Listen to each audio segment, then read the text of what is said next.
The CBS Radio Mystery Theater presents...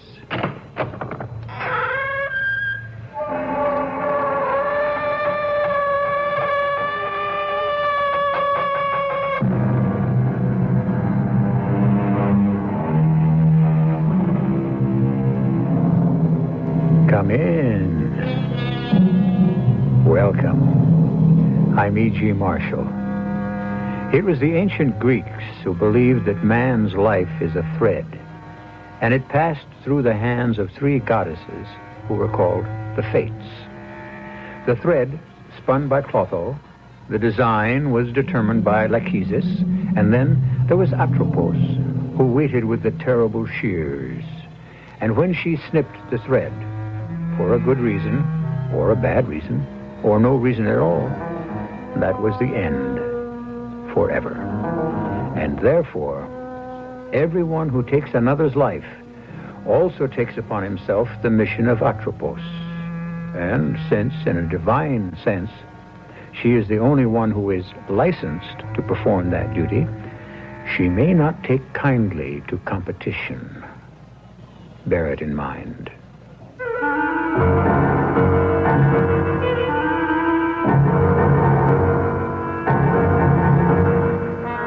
Our mystery drama, The Mission of Atropos, was written especially for the Mystery Theater by Sam Dan and stars Mason Adams.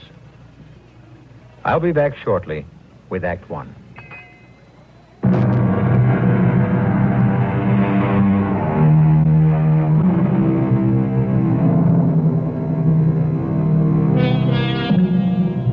I swear by Apollo, physician, that I will fulfill, according to my ability and judgment, this oath and covenant. Thus begins the celebrated Oath of Hippocrates, for thousands of years the ethical standard and spiritual guide for practitioners of the medical profession. Louisa Alcott Mandeville is a young doctor, and the oath is still fresh and inspiring. A framed copy of it hangs in her office, where she looks at it from time to time, every day. I'm looking for Dr. Mandeville.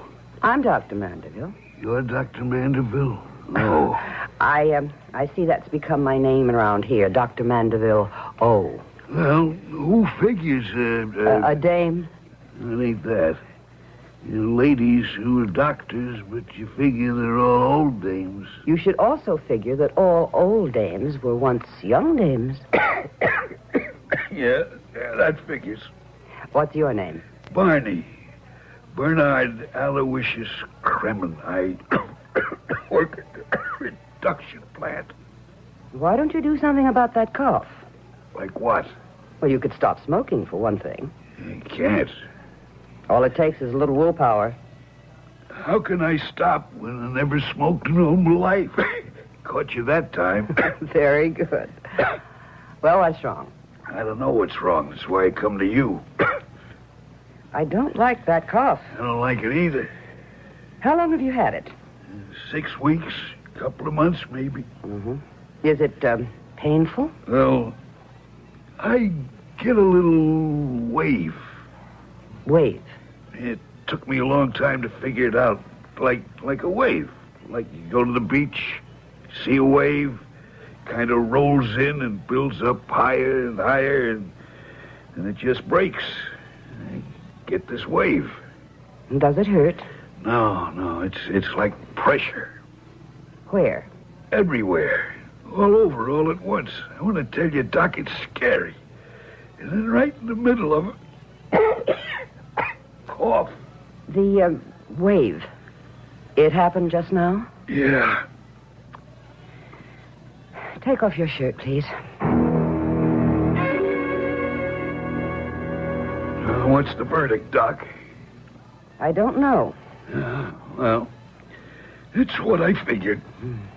I need more time. Be my guest. Do you cough like that all the time? I do lately. I would like to send you to the hospital for observation. No, Dice. I can't afford it. Well, you could take it out of sick leave. You'd still be paid. Yeah, but that's just straight pay.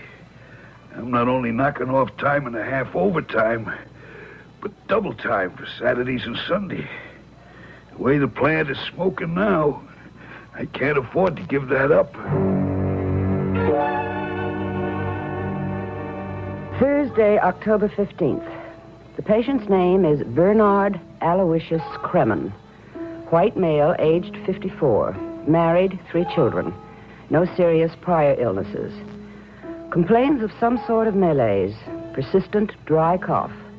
Pulse, blood pressure, heartbeat normal. Routine EKG, X-ray, blood test negative. Come in. Dr. Mandeville, you haven't had your dinner. Oh, thank you, Mrs. Drake. Well, now, is that wise? No, I don't think so, Mrs. Drake.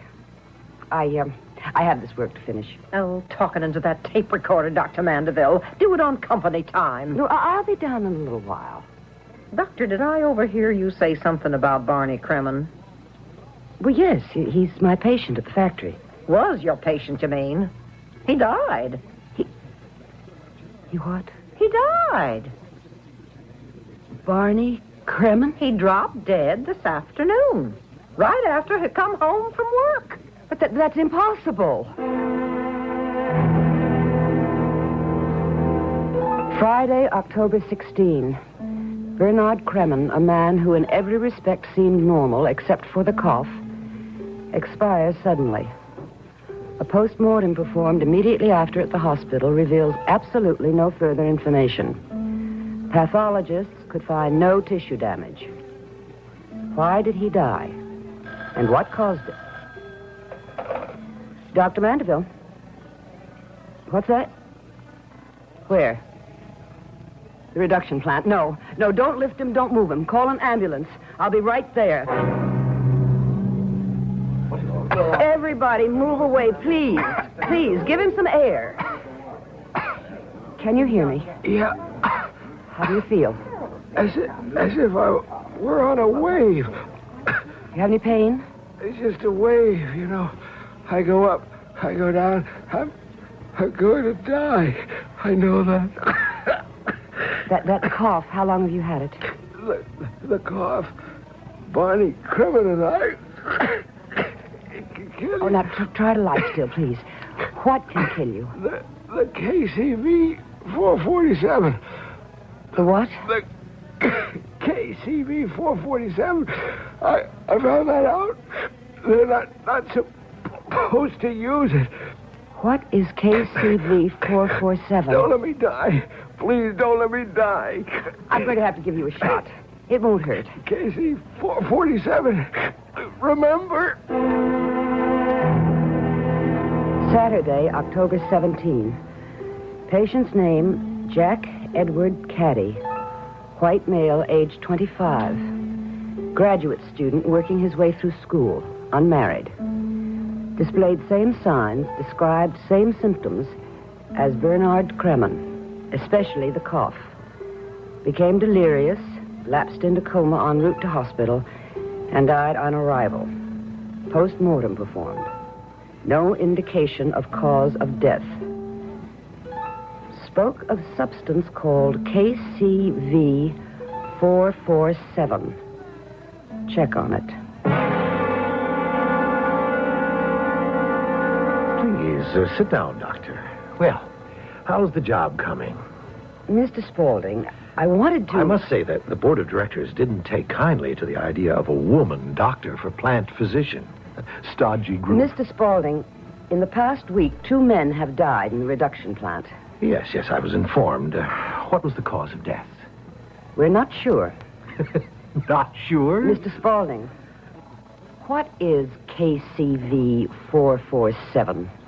KCV 447? It sounds like someone's license plate.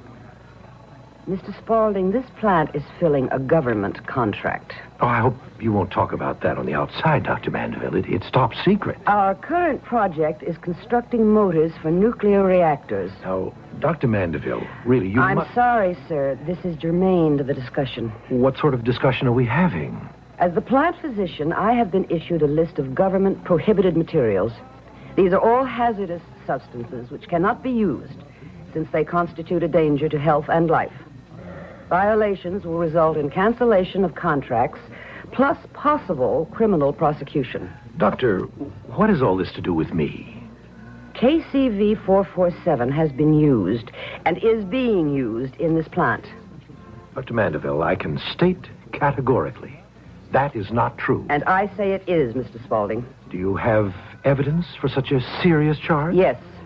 May I ask, what is that evidence? The evidence of my own eyes. I paid a visit to the supply warehouse, and I asked Mr. Marlowe, I believe, if we had any KCV 447. And he said he wasn't supposed to give out any information like that. But when I identified myself as the plant doctor, he said, in that case, it must be okay. You have cartons of it. Well, Mr. Spaulding. The old fool. The labels were supposed to... Well, it seems I'm caught red-handed. The next move? 2 men are already dead. There's no way of telling how many more will die because you have used a prohibited substance. I shall report this to the authorities. Yes, that's one course of action. Another, you could forget about it. Forget about it? I could make it worth your while. Are you trying to bribe me? Of course. I have never been so insulted. Oh, and never been so flattered. How important you've suddenly become. Here you are, a fledgling doctor, still in your 20s, and you hold the fate of a $200 million project in your delicate hands. Do you know what you're saying? Listen carefully. I'm saying life is short. Timing is exact. Experience is treacherous, and judgment is difficult. I offer you $1 million. There isn't enough money in the world. Yes, there is. All we have to do is negotiate and arrive at the price. There is nothing you and I have to negotiate. But there is something you should negotiate with yourself. You have arrived at a crossroad in your life. That is not true. You can alter the course of your entire existence. I notice you drive an Isota Asmara, a very expensive sports car. It's a luxury I afford myself. Take a day or two. And do what? Think about it. I've already thought about it. KCV 447 is an exotic. There's absolutely no proof it's harmful. Then why is it on the prescribed list? My dear doctor, you know how vocal these do-gooders are. Doctor, even those who are violently opposed to KCV 447 admit it can only be lethal to a very small number of people. One person is enough. And these would have to be people who have a very rare protein allergy. In this plant alone, it has already struck down 2 people that we know of. The toll can rise higher. Doctor, if indeed KCV 447 is the culprit... Now, look, we have no real facts. But here is what I'm willing to do. I'm sorry about those 2 men. Anonymously, quietly, I'll send money to their families. Will you stop using KCV 447? Doctor, I can't, unfortunately. You see, it's a drying agent. It dries various component parts twice as fast as any other known process. Therefore, it cuts my fabricating time in half. Also my costs. That's why I was able to underbid all my competition for this job. Well, I don't think we have anything further to say to each other, Mr. Spaulding. It's a Saturday afternoon. I shall spend tomorrow on my analysis and present what I know to the government on Monday morning. You may regret your action, Dr. Mandeville. I'm a doctor to whom life is precious.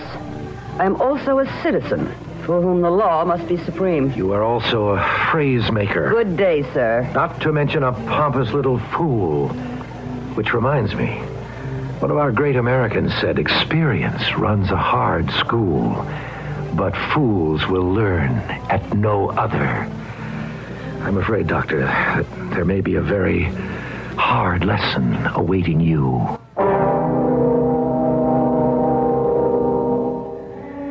Smooth as satin, sweet as honey. That's how Fred Spaulding comes on. But do you suspect an iron fist inside that velvet glove? You could be right. Dr. Mandeville has decided to take action on Monday morning. But that's almost 2 days away. 2 days can be a lifetime, an eternity. I shall return shortly with Act 2.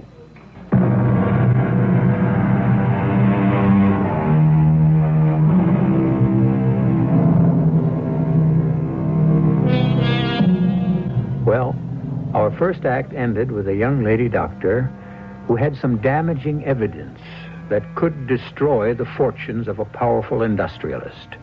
And she was going to present that evidence to the authorities on a Monday morning. I regret to say that she never did. It is with even greater sorrow that I must inform you that we shall never see Dr. Louisa Alcott Mandeville again in this life. Why? Well, it is Sunday evening, and we are in a police station. Well.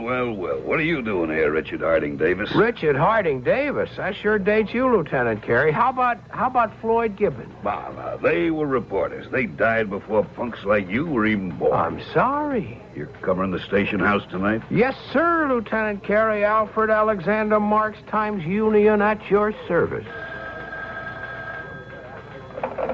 Lieutenant Carey? Yeah. Uh-huh. Okay, let me write it all down. Victim's name? Yeah, make a car? Uh-huh. Right. Get the report in. Yeah. What was that? Nothing you're going to win the Pulitzer Prize for. Dame killed herself in an auto accident. Smashed into the concrete wall of an underpass. Kills herself and totals the car. One of those foreign jobs in Asada Asmara. You're kidding. An Asada Asmara? Huh. I drive one of those. Your salary? I got it 15th hand. She wrecked an Asada? Hey, let's have the details. She must have been an heiress. You'll never guess, so I'll tell you. She was a doctor. Company doctor at the Spalding plant. About 30 years old, name of Louisa Alcott Mandeville. With that name, she must have been a real hatchet face. Now, don't try to make Grandpa Carey here think you're tough. You want more facts, you can pick up her bio from personnel at the factory. Can you imagine somebody totaling an Asada Asmara?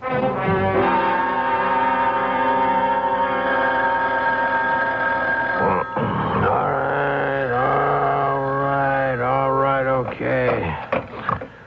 Oh. Hello, is this Al Marks? Who wants to know? Al Marks, who's the reporter? Do you know what time it is? Sure, it's 12 o'clock noon. Well, it's my day off, so whoever you are, don't bother me. Al, it's me, Frank the junkie. Frank the junkie? Yeah, I own the junkyard over at South Main. Oh. Hey, Al, you still looking for master brake cylinder for that sports car of yours? Yeah, sure. Okay, this car, exactly like yours. I saw it at Asmara, got itself totaled a couple of 3 days ago. Killed a dame driving it. The master cylinder might be worth looking at. What do you say? I'm on my way. This is her, Al. The Asada Asmara. Now I remember. I was filling in for the guy who had the police beat that night. Cop said she must have lost control and run off the road. I wrote up the story. She was a doctor, young, too, alone in the world. It happens all the time. So, you want to take the master cylinder out and look at it? Be my guest. Is it okay, Al? Yeah, it's okay, I guess. Go figure, huh? You can pick that up at a junkie's. It's got to be my lucky day or yours. What are you staring at? It's a piece of tubing. It's part of the brake line. It carries the fluid from the master cylinder to the brake. I know what it does. You know what I think, Frank? I think it's been cut. What? Deliberately cut. Why would anybody want to do that? So that all the brake fluid would spill out, which would mean that in a little while there'd be no brakes, and if you were going downhill or around a curve, goodbye. Yeah, but why? Maybe somebody wanted that young lady doctor to have an accident.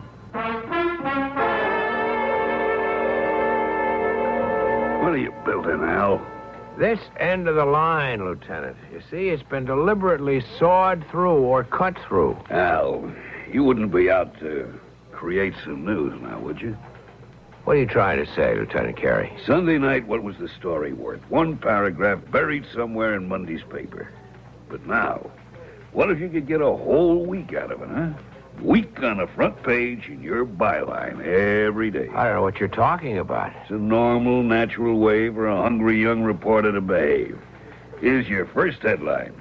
Foul play suspected in woman doctor's death. All I want is to determine if this brake line was deliberately cut, and if it was, this becomes just as much your business as mine.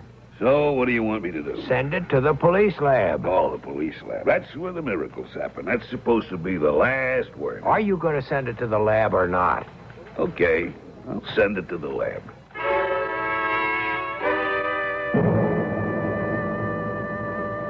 I don't know if I should talk to you, Mr. Marks, Al Marks. I'm with the Times Union. It's a fine paper. Oh, I know it is. I'm a subscriber. Couldn't get through my day without Times Union. Why do you want to know about Dr. Mandeville? Mrs. Drake, I'm going to level with you. I think she was murdered. But she was killed in an accident. It was no accident. The car was tampered with. By whom? Now, who could have done it? A thing like that? Why? I was hoping you could tell me. Well, tell you what. About her friends, to start with. Well, she didn't have any. She worked all day, came home, worked half the night, and went to bed. Men? No, since she's living here, nobody. Phone calls? None? What did you know about her? Well, nothing. You mean she didn't talk about herself? Oh, she did. But it added up to nothing. Comes from California originally. Folks died when she was born, raised by an elderly aunt. Never played much with other kids. She read a lot, went to college and medical school on scholarships. Never did anything in her whole life but work and study. What about her things? Well, she had her clothes and a few personal items. Got in touch with this old aunt of hers on the phone out in California. What do you want me to do with her stuff, I asked. Keep it, the old lady answered. I think she's senile. Could I look through some of it? Well... Look, Mrs. Drake, I'm on her side. You know that. Well, okay. But I don't think you'll find anything.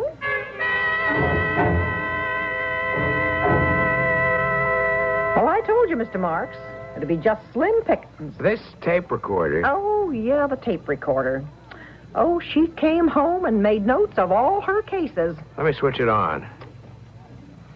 The patient's name is Andrea Detweiler, age 46, white female. Married, 2 children. History of ulcers. Yeah, I see what this is. Oh, she's got a whole carton of tape here. You could spend days listening to all that stuff. Maybe I better do that. You mind if I borrow the recorder and all those tapes? Well, I don't know why I should object. Mrs. Drake, did she seem upset lately? Upset? No. Nervous, apprehensive, out of sorts? Well, I don't know what to say. She was, well, you see, last week, 2 of her patients at the factory died, you know? No, I didn't. Well, she took it kind of hard. Not that it was her fault, I guess. Tell me something. When she left the house Sunday evening, do you know where she was going? Oh, yes, she told me. Matter of fact, she said she was going to drive all night to get there in the morning. Get where? Washington. Why would she be going to Washington? Well, I think she said she was going to see some government people. Who? Well, I don't know. Must have been important if she was going to drive all night. Well, yeah. When she walked out of here, she had the look of a person who meant business.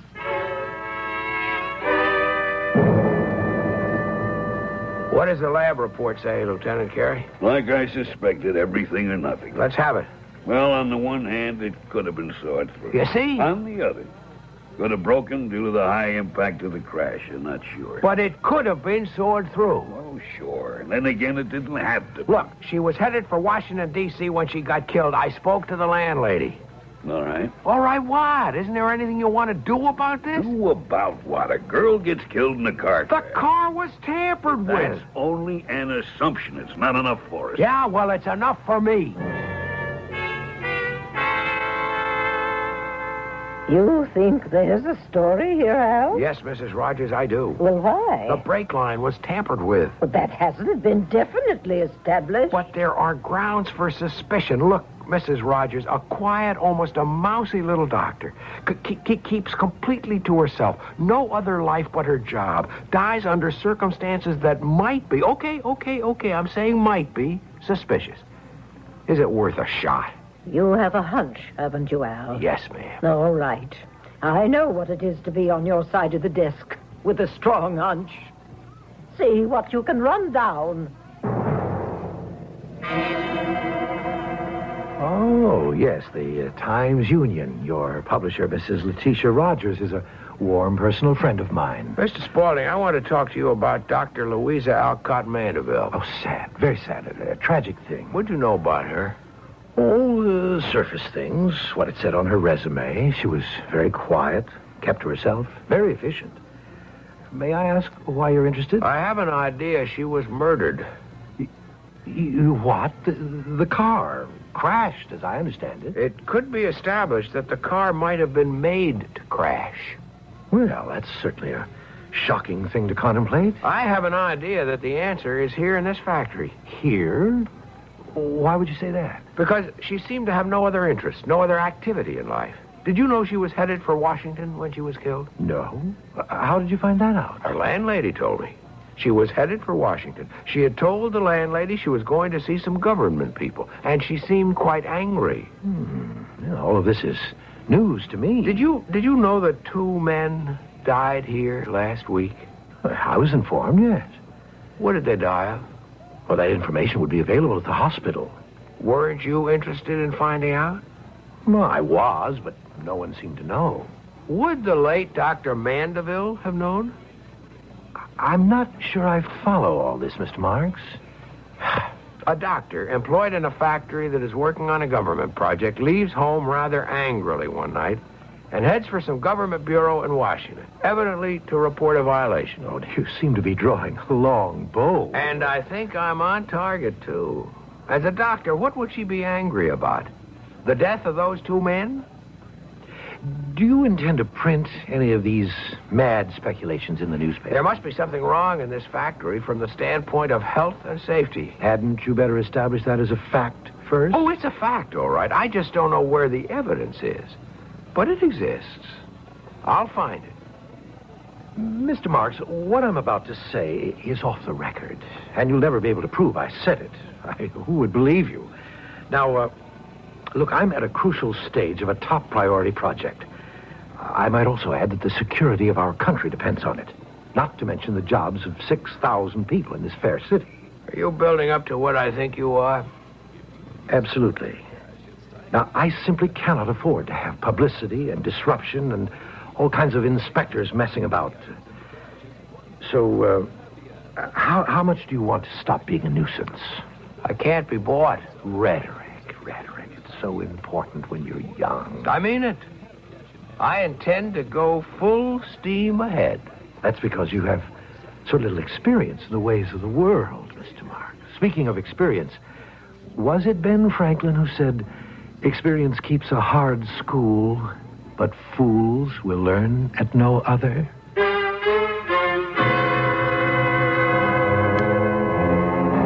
Well, we heard that one before, and it was followed by a fatal car crash. Al Marks has been offered the same deal Mr. Spaulding was willing to give Dr. Louisa Mandeville, and Al has turned it down also. Now what? Can we expect another automobile accident? I shall return shortly with Act 3.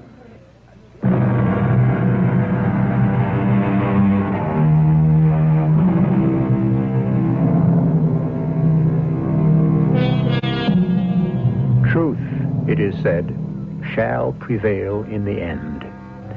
How much better it would be if truth could prevail in the beginning, could save so much trouble. And it might be much safer for those people who are determined to live with it. Who knows? Dr. Louisa Mandeville might still be alive today. Certainly life would be simpler for reporter Al Marks if he could get certain people to believe him. We've got him, Lieutenant Carey. Got who? Spaulding. For what? For the whole thing. He tried to bribe me. No, Al, you can't prove that. In a court of law, no, but he did it. He offered me money to lay off. It would be your word against his. And whose word would you take, Lieutenant Carey? Look, he tried to bribe me. That means he killed her or had her killed. Naturally, he wouldn't work on her brakes with his own hands. But Al... You know I'm telling the truth. On what I say alone, I know there's no case, but it should be enough to start you guys off. What do you want me to do? The reverse. Usually the evidence leads you to the killer. This time the killer has to lead you to the evidence. Al, I need It more. was done, so the evidence is out there. Now it's your job to find it. How? Assign men to do it. I have to have a reason. I just can't put guys out. Lieutenant, it could be you're afraid to tangle with somebody the size of Spaulding. Now, don't try that psychology stuff on me. Wait a second. Lieutenant Carey. Who? Yeah, he's here. Huh? Okay, I'll tell him. That was your publisher's office. She wants to see you. All right. Don't sound good. What doesn't sound good? I think you're going to get some heat. What do you mean? You could be stepping on somebody's toes. Spaulding's? What do you think? Then I'm right. You agree I'm right? Sure, you're right. For all the good it's going to do you.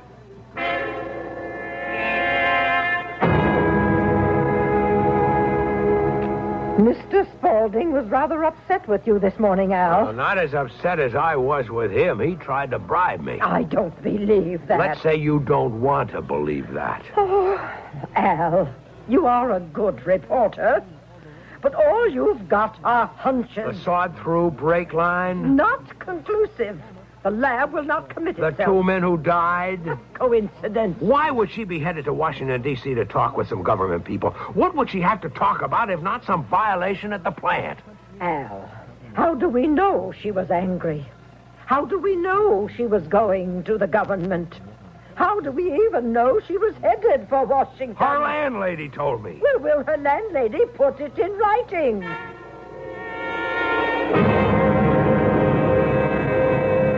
No, I won't. No, but Mrs. Drake. Look, I told you everything I know. Well, all I'm asking you to do is let me put it in writing. You said she went to Washington, D.C. I said she went to Washington.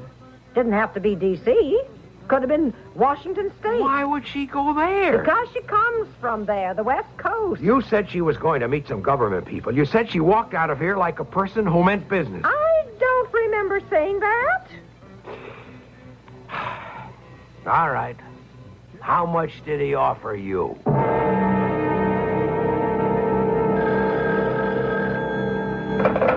Al Marks. Yes, Mrs. Rogers. No, Mrs. Rogers. I was unable to get her to give me anything in writing. Well, she reneged on the story. He must have gotten to her. Yes, Mrs. Rogers. Yeah, I'll report to the managing editor for another assignment. But you and I know Spaulding's guilty. And if you can live with it, I wish you luck. What am I out to do? Get myself fired? Listen, kid.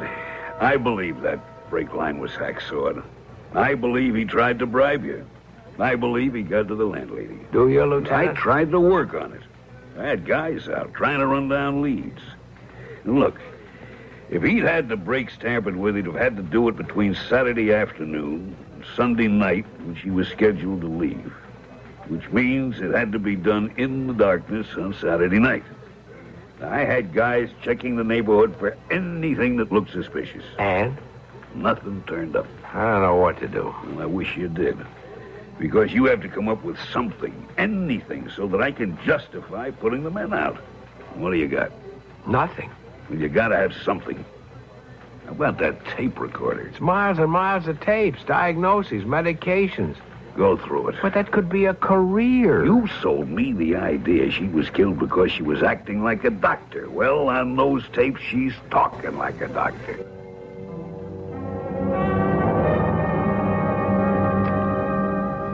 Displayed same signs, described same symptoms as Bernard Kremen. See tape, yesterday's date. Bernard Kremen. He had... Okay, I remember. Go ahead, Louisa. Especially the cough. Spoke of substance called KCV447. Check it. KCV447. KCV447. KCV447.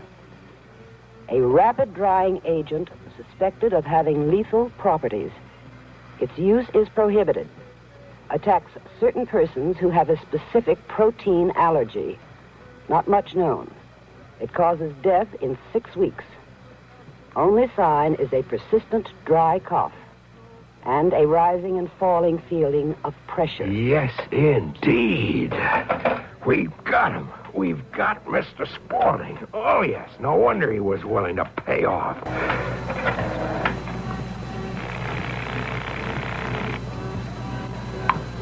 Lieutenant Carey.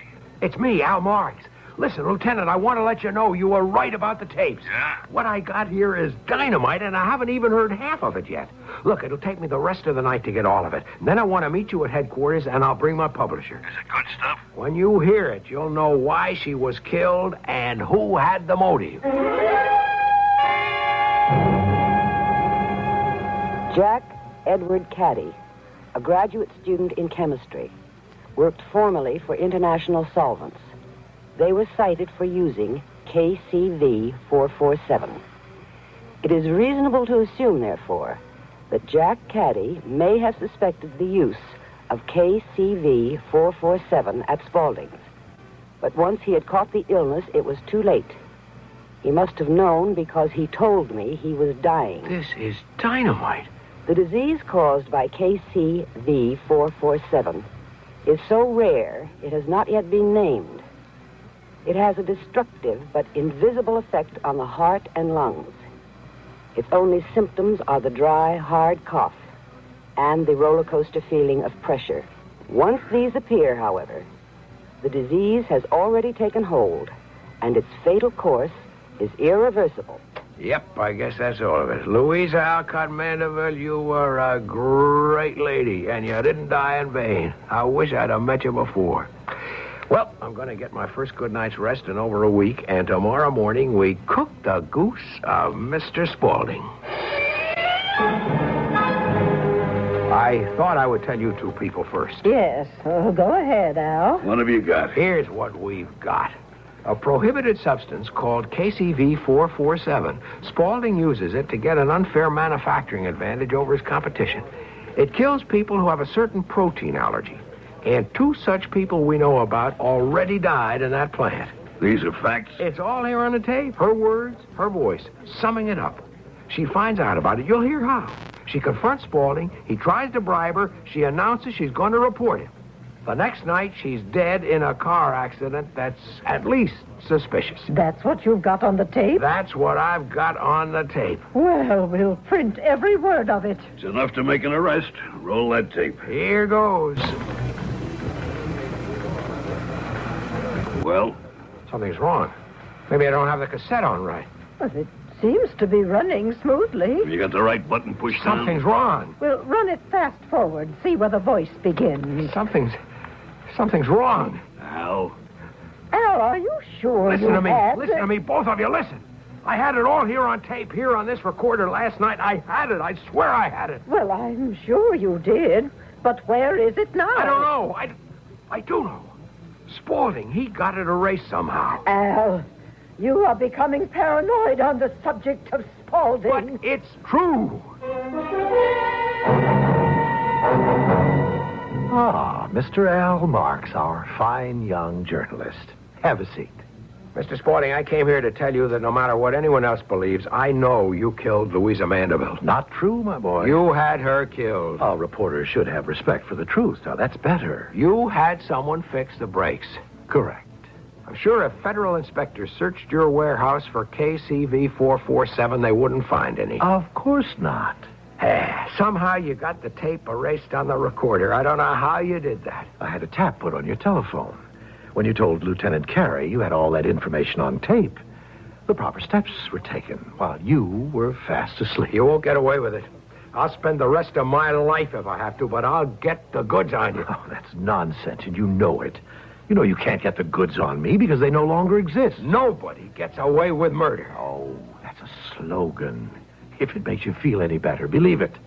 People like me get away with murder all the time. It's our business. We know how to do it. You know a man like me cannot be brought down by a little man like you or a woman like Dr. Mandeville. I can't be brought down at all. And you know I'm telling the truth. Well, you're almost ready to burst into tears because I've completely demolished everything you wanted to believe about the law of compensation, the ultimate triumph of justice. None of that's true now, is it? Well, is it?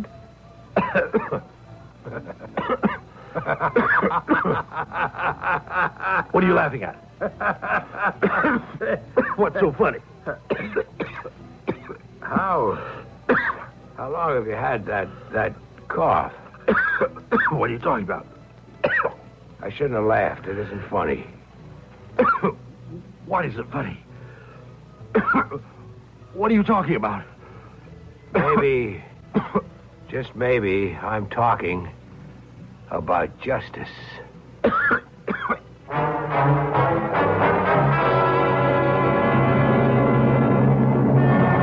Exactly 6 weeks later, the headline in the Times-Union informed the world that internationally famous industrialist Charles McNeil Spaulding had died suddenly. The story was written by reporter Al Marks, who quoted the doctors as saying that Mr. Spaulding's death was a mystery. Perhaps, but not to Al Marks. I'll be back shortly.